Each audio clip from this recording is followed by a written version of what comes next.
Apple annonce hier qu'il allait rapatrier une partie de ses liquidités détenues à l'étranger et payer 38 milliards de dollars d'impôts aux États-Unis. Une annonce de taille qui semble valider la stratégie du président américain. Laura Duhamel.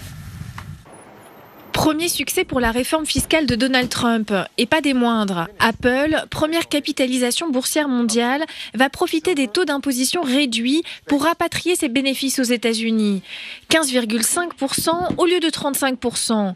Le groupe a annoncé qu'il allait faire revenir sur le sol américain 250 milliards de liquidités actuellement détenues à l'étranger.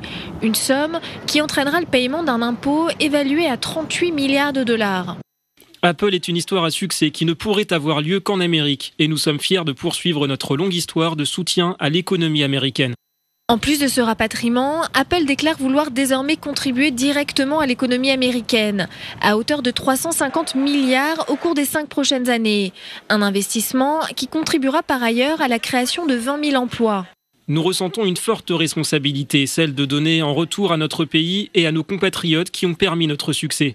Une nouvelle qui intervient alors qu'Apple est régulièrement accusé par les autorités européennes de mettre en place des montages d'optimisation fiscale. Le géant du net a d'ailleurs été mis en cause en novembre dernier dans le cadre du scandale des Paradise Papers pour avoir placé une partie de ses liquidités sur l'île de Jersey, à l'abri des impôts.